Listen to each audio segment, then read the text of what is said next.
Is Bungie cooked? Recently, we had the release of Arc Raiders, and Bungie just did its closed technical test on Marathon, its second one. But I feel like Arc Raiders already ate Marathon's lunch. Bungie is a very popular studio. They made the original Marathon for the Mac computer. They made the most famous game they ever made, which is Halo. Then they made Destiny and Destiny 2, which is arguably their most popular game ever. Then in July of 2022, Sony acquired the studio for $3.6 billion.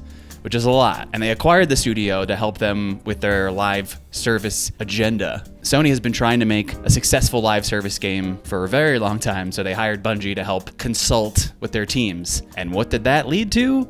Lots and lots of canceled games and studio closures. Now, I'm not blaming Bungie for this. With a big corporation like Sony, I feel like it muddies the water and they end up getting a pretty terrible product at the end of the day. And you look no further than Concord.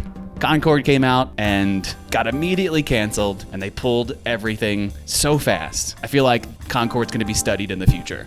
And that's not it. There's a whole host of other games that they got canceled or just never came to light. We can look at Fair Games, the canceled Horizon MMO, the canceled God of War live service game, the canceled Spider-Man multiplayer. The Last of Us also had a canceled multiplayer. And lastly, I feel like there was a Twisted Metal one that was canceled, and a bunch of other ones that from a bunch of other studios that just were canceled before they were even announced that we don't know about. And the biggest issue with Marathon is that it was supposed to be out by now, and it could have beat Arc Raiders to the punch, but they had to delay the game because of copyright infringement, which Bungie is no stranger to. They got hit with a copyright strike from Anti-Real, which is a pseudonym of somebody who is a graphic designer, and a lot of their art ended up in Marathon accidentally. They obviously had to delay the game so they could fix all of the stolen art, and they just did their second technical test. According to Steam player counts, the second technical test for Marathon peaked at 4,300 players roughly, and the second technical test of Arc Raiders peaked at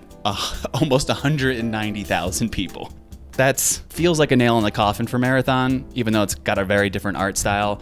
Some people would say that it's going to be a completely different game, but since the delay, they've added a couple new features to make it a little closer to Arc Raiders. They've added proximity chat, they've added solo queues, and I think they increased the time to kill. I can't speak on if the art got any better, but yeah, I just feel like with all the cancellations of live services from Sony, that Marathon doesn't really stand a chance. Once again, I'm asking,